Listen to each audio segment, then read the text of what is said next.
شادی کے بعد اولاد نہ ہو تو مسئلہ اولاد ہو جائے تو، اور بیٹی ہو تو اس کے نصیبوں سے ڈر لگتا ہے۔ ماں باپ کی تو ساری زندگی ڈر اور خوف میں گزر جاتی ہے۔ مجھے تو اب بیٹی ہونا ایک جرم لگتا تھا۔ ارحم ہمیشہ سے سخت دل نہیں تھے۔ ارحم کا ہمارے گھر آنا جانا تھا۔ کوئی اس بات کو مان ہی نہیں سکتا تھا کہ ارحم کا رویہ اس قدر سخت بھی ہو سکتا ہے۔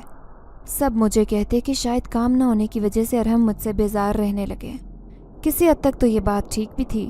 کام نہ ہونے کی وجہ سے اکثر ارحم مجھ سے لڑائی جھگڑا کرتے نظر آتے۔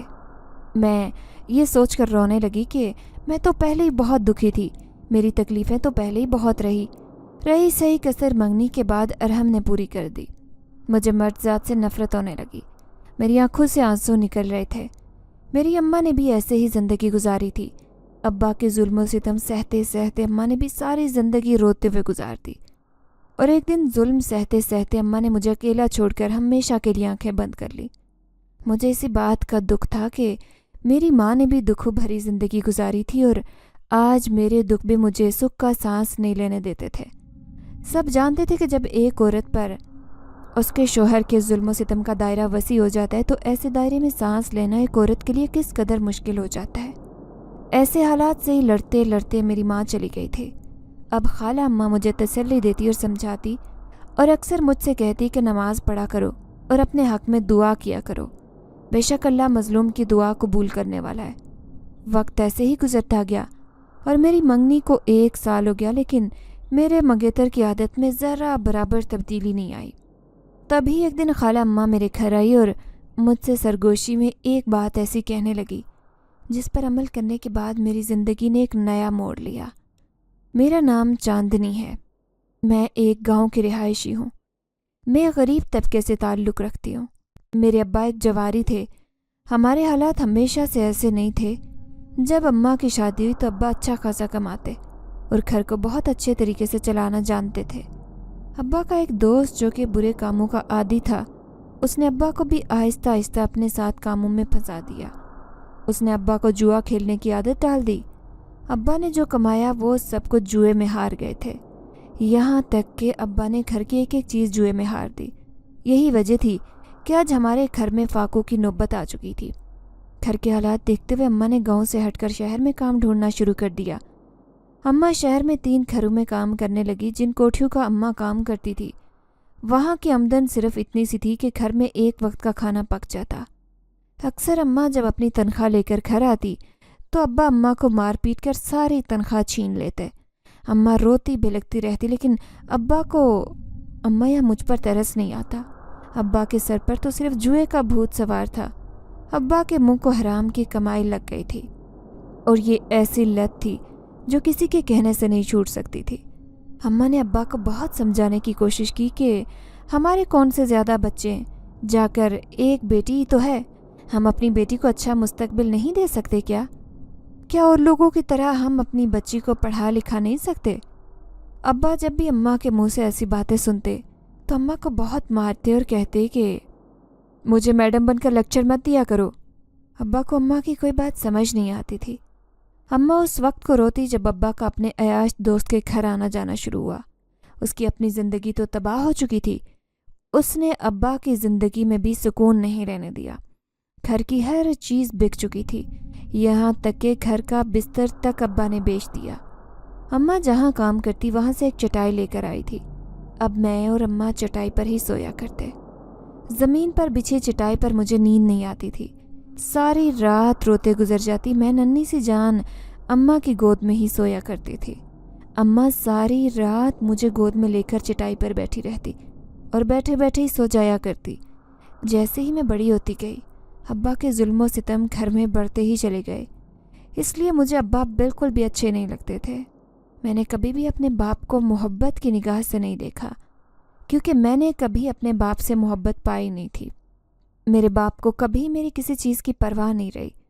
میری ہر چیز کا خیال میری ماں رکھتی تھی، اس لیے میں اماں پر اپنی جان نچھاور کرتی اور ابا سے کوسوں میل دور بھاگتی۔ وقت گزرتا گیا اور میں جوان ہونے لگی۔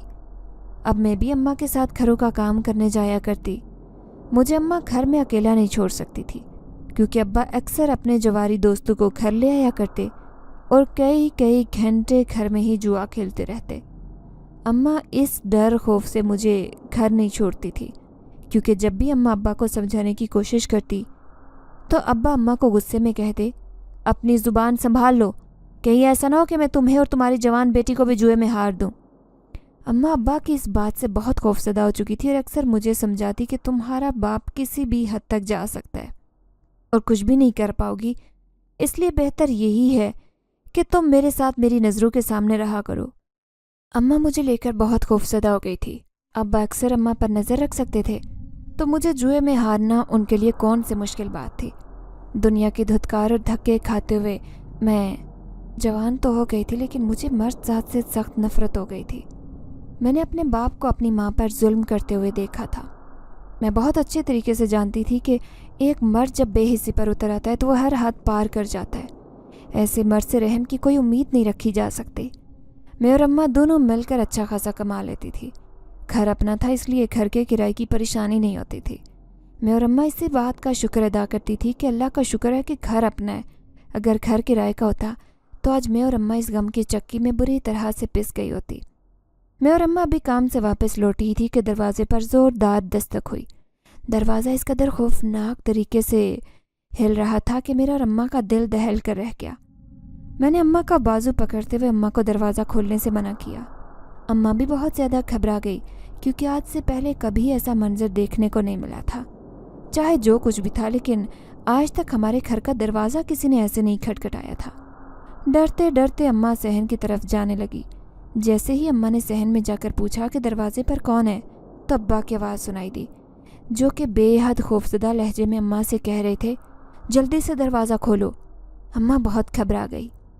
اماں نے بنا سوچے سمجھے جلدی سے دروازہ کھولنے کی جیسے ہی دروازہ اماں نے کھولا، ابا گھر کے اندر داخل ہوئے۔ اماں سے کہنے لگے کہ کنڈی لگا دو، سب دروازے بند کر دو اور ابا کی طرف کوئی اندر نہ آ پائے۔ اماں نے پریشانی میں جلدی سے دروازہ بند کیا اور ابا کی طرف نظر ڈالتے ہوئے اماں کی چیخ نکل گئی، کیونکہ ابا خون میں لت پت تھے۔ اماں ابا کو ایسی حالت میں دیکھ کر گھبرا گئی۔ اماں کی چیخ سنتے ہوئے میری بھی جان نکل گئی۔ میں جلدی سے کمرے میں دوڑتی صحن کی طرف آئی اور ابا کو دیکھتے ہوئے میرے بھی اوسان خطا ہو گئے۔ ابا سے چلا نہیں جا رہا تھا۔ ابا کے جسم پر جگہ جگہ گہرے زخم دکھائی دے رہے تھے۔ میں اور اماں بری طرح سے ڈر گئے۔ اماں نے ابا کو سہارا دیتے ہوئے چٹائی پر بٹھایا اور مجھے پانی گرم کرنے کے لیے کچن میں بھیجا۔ میں جلدی سے پانی گرم کرنے کے لیے کچن میں چلی گئی اور جیسے ہی میں پانی گرم کر کے لائی، اماں گرم پانی سے ابا کے زخموں کو صاف کرتے ہوئے گھر میں پڑا ہوا ایک لیپ سا ابا کے زخموں پر لگانے لگی۔ یہ لیپ اماں نے خود تیار کر رکھا تھا، کیونکہ جب ابا اماں کو مارتے پیٹتے تو اماں بھی اپنے زخم پر یہی لیپ لگا کر رکھتی تھی، جس سے چند ہی گھنٹوں میں اماں کو سکون محسوس ہونے لگتا۔ میں اماں کی اس قدر پریشانی دیکھ کر زاروں قطار رونے لگی۔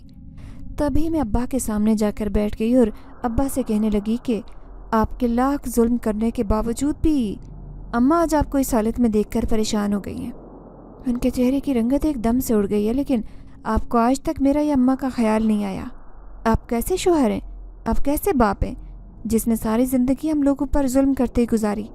آج خود پر آن پڑی تو کیسے اپنا منہ چھپاتے پھر رہے ہیں؟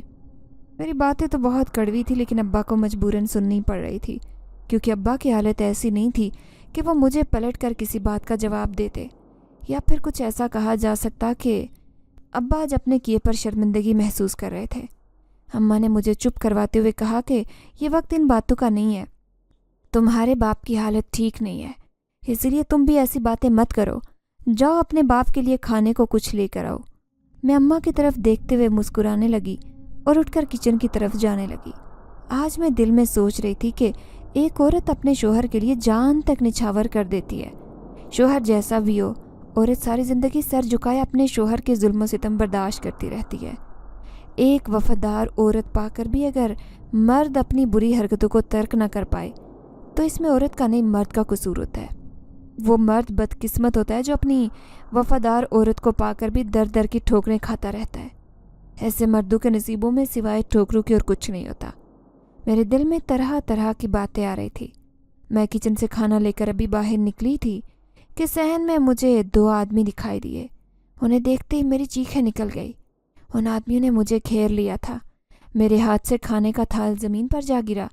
میری چیخ سنتے ہی اماں نے صحن میں قدم رکھا ہی تھا کہ دوسری آدمی نے اماں کو اپنے گھیرے میں لیتے ہوئے کہا کہ کہاں ہے تمہارا جواری شوہر؟ اماں کے الگ سے خوف کی وجہ سے آواز تک نہیں نکل رہی تھی۔ تبھی اس نے ایک زوردار تھپڑ اماں کے منہ پر مارتے ہوئے کہا، مجھے بتاؤ تمہارا شوہر کہاں ہے؟ اماں نے کپکپاتی آواز میں اس آدمی سے کہا کہ وہ گھر پر نہیں ہے۔ تبھی اس نے ایک اور تھپڑ اماں کی گال پر لگاتے ہوئے کہا کہ جھوٹ بولتی ہو، میں نے خود اسے گھر کے اندر آتے دیکھا ہے۔ ابھی وہ دونوں آدمی ہمیں گھیرے ہوئے تھے کہ پولیس کے چند آدمی دیوار پھلانگ کر گھر کے اندر داخل ہوئے۔ جیسے ان آدمی نے پولیس کو دیکھا تو انہوں نے بھاگنے کی کوشش کی، مگر وہ اس کوشش میں ناکام رہے کیونکہ پولیس نے ہمارے گھر کو چاروں طرف سے گھیر لیا تھا۔ میں بہت خوفزدہ ہو گئی۔ تبھی پولیس نے مجھے اور اماں کو تسلی دیتے ہوئے کہا کہ پریشان مت ہو، اب کوئی خطرہ نہیں ہے۔ آپ اپنے شوہر کے بارے میں بتائیں کہ وہ کہاں ہے، ورنہ ہمیں مجبوراً آپ کے گھر کی تلاشی لینی ہوگی۔ اماں نے تو ابھی کچھ نہیں بولا تھا کہ بے ساختہ میں نے پولیس والے سے کہا کہ میرے ابا اندر بیٹھے ہیں۔ میری بات سن کر پولیس والا اندر گیا اور ابا کو بے ہوش پا کر ایمبولینس کو کال کرنے لگا۔ جیسے ہی ایمبولینس ہمارے دروازے پر آئی، پولیس والوں نے ابا کو ایمبولینس میں ڈالتے ہوئے ہاسپٹل میں داخل کروا دیا۔ رات بہت ہو چکی تھی، ہم لوگوں نے صبح ہونے کا انتظار کیا۔ جیسے ہی صبح ہوئی تو اماں نے مجھے اٹھایا، چاندنی اٹھ جاؤ، تمہارے ابا کا پتہ کرنے ہسپتال جانا ہے۔ میں بھی بڑبڑا کر اٹھ گئی۔ رات کا واقعہ ابھی تک میرے دماغ میں چھایا ہوا تھا، مجھے بے حد خوف اور ڈر محسوس ہو رہا تھا۔ تبھی اماں نے مجھے تسلی دیتے ہوئے کہا کہ اب سب حالات قابو میں ہیں، ڈرنے کی کوئی ضرورت نہیں، مجھے تمہارے ابا کی فکر کھائی جا رہی ہے، اس لیے جلدی سے چادر پکڑو اور میرے ساتھ ہاسپٹل چلو، نہ جانے تمہارے ابا کس حالت میں ہوں۔ مجھے اماں پر ترس آ رہا تھا، اتنا کچھ سہنے کے بعد بھی اماں کو ابا کی فکر تھی، لیکن ابا کے اندر ذرہ برابر انسانیت نہیں تھی۔ آج ہمیں جن مشکلات کا سامنا کرنا پڑ رہا تھا ان سب کے ذمہ دار ابا ہی تھے۔ اماں کے بار بار کہنے پر میں نے چادر پکڑی اور اماں کے ساتھ ہاسپٹل جانے کے لیے گھر سے نکلی۔ جیسے ہی گلی میں ہم نے قدم رکھا تو گاؤں والے سارے اماں سے طرح طرح کے سوال کرنے لگے۔ اماں ایک دم پریشان ہو گئی۔ تبھی چیختے ہوئے میں نے گاؤں والوں سے کہا کہ مدد کے لیے تو آپ لوگوں میں سے کوئی بھی باہر نہیں نکلتا، اور جب اس طرح کی باتیں ہوتی ہیں تو تماشائی بن کر خبرگیری کرنے آ جاتے ہو۔ میری بات سنتے ہوئے سب گاؤں والوں نے ابا کو برا بھلا کہا۔ مجھے اس بات کا کوئی فرق نہیں پڑتا تھا کہ ابا کو کس الفاظ سے کوئی بلاتا ہے، یہ سب بیج ابا کا بویا ہوا تھا۔ میں یہ سوچتے ہوئے اماں کا بازو پکڑ کر ہسپتال لے جانے لگی۔ جیسے ہی ہاسپٹل پہنچے تو ابا ہوش میں آ چکے تھے۔ ابا کی حالت پہلے سے کافی بہتر تھی۔ اماں نے جیسے ہی ابا کا حال پوچھا تو ابا بے ساختہ رونے لگے۔ اماں کے آگے ہاتھ جوڑ کر کہنے لگے کہ مجھے معاف کر دو چاندنی کی ماں، میں نے تم پر بہت ظلم کیے ہیں۔ آج پہلی دفعہ میں نے اپنے ابا سے اپنا نام سنا تھا۔ میری روح نے اس آواز کی تاثیر کو محسوس کیا تھا۔ پہلی دفعہ اپنے باپ کے منہ سے اپنا نام سنتے ہوئے مجھے بے حد خوشی ہوئی۔ میرا سارا غصہ ٹھنڈا ہو چکا تھا۔ میں ابا کی ساری زیادتیاں بھولتے ہوئے ابا کے قریب جا کر بیٹھ گئی اور ابا سے کہنے لگی کہ اب آپ کی طبیعت کیسی ہے؟ میرا اتنا پوچھنا تھا کہ ابا نے میرے آگے ہاتھ جوڑتے ہوئے معافی مانگی۔ ابا زاروں قطار رو رہے تھے اور کہہ رہے تھے کہ مجھے معاف کر دو، میری وجہ سے ہی یہ سب کچھ ہوا ہے۔ اماں ابا کو تسلی دینے لگی اور کہنے لگی کہ آپ جلدی سے ٹھیک ہو کر گھر آ جائیں۔ تبھی ابا نے اماں کو بتایا کہ میرا گھر آنا ممکن نہیں ہے، مجھے عمر قید کی سزا سنائی گئی ہے، کیونکہ میں جوئے میں چاندنی کو ہار بیٹھا تھا، اور جب میں نے چاندنی کو اس جواری کے ہاتھوں سونپنے سے انکار کیا تو اس نے میرے ساتھ جھگڑا شروع کر دیا۔ اس جھگڑے میں اس کا بیٹا میرے ہاتھوں زخمی ہو گیا اور زخموں کی تاب نہ لاتے ہوئے اس کا بیٹا مر گیا، اس لیے اس جرم کی سزا میں مجھے عمر قید سنائی گئی ہے۔ ابا کے منہ سے سنتے ہوئے ان الفاظوں نے میرے دل پر ایک ایسی مہر لگا دی جس سے مجھے خود سے نفرت ہونے لگی۔ مجھے اپنا وجود ایک بوجھ سا لگنے لگا۔ اماں نے جب ابا کی یہ بات سنی تو اماں ابا سے کہنے لگی، آخر کار آپ نے وہی کیا جس کا مجھے ڈر تھا، آپ ایک باپ ہو کے ایسا کیسے کر سکتے ہیں؟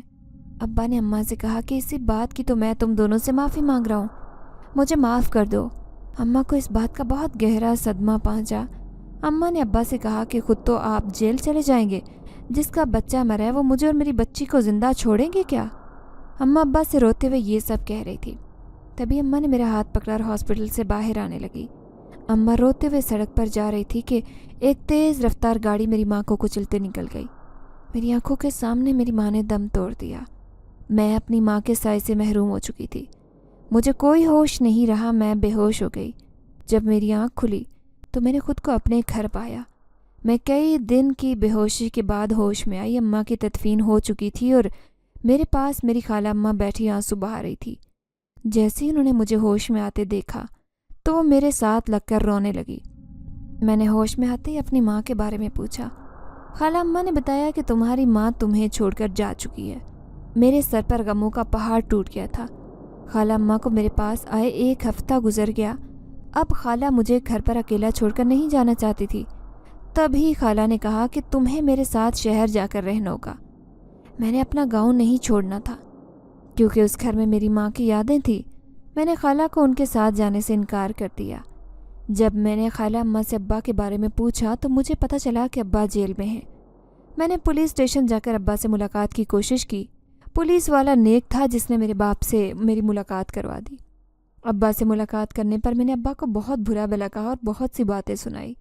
ابا زاروں قطار رو رہے تھے، لیکن ایسے رونے کا کیا فائدہ تھا جب میری ماں ہی اس دنیا میں نہیں رہی۔ تبھی ابا نے میرے پاؤں پکڑتے ہوئے مجھ سے معافی مانگی۔ میرا دل پھٹ گیا تھا۔ میں نہیں چاہتی تھی کہ میرا باپ میرے قدموں میں جھکے۔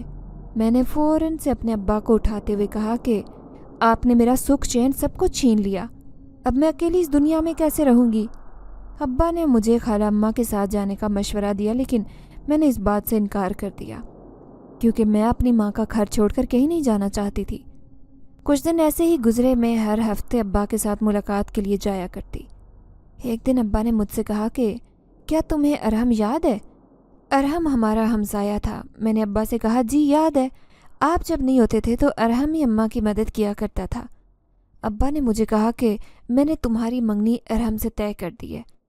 ارحم بہت اچھا اور نیک لڑکا ہے، اس کا ہمارے گھر بہت آنا جانا تھا۔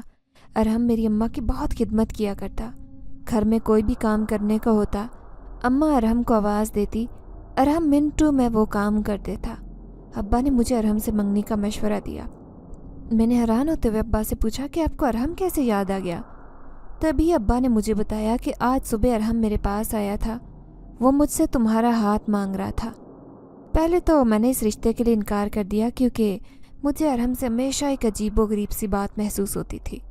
مجھے ارحم عام مردوں کی طرح نہیں لگتا تھا، اس میں ایک عجیب سی کشش تھی جو مجھے ہمیشہ اس کی طرف کھینچتی چلی جاتی۔ ابا نے میری ارحم کے ساتھ منگنی طے کر دی۔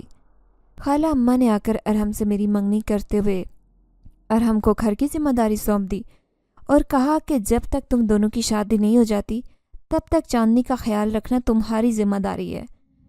شروع میں تو ارحم میرا بہت خیال رکھتا، مگر پھر اچانک سے نہ جانے ارحم کو کیا ہو گیا کہ وہ مجھ پر ٹھیک ویسے ہی ظلم و ستم کرنے لگا جیسے کہ ابا اماں پر کیا کرتے تھے۔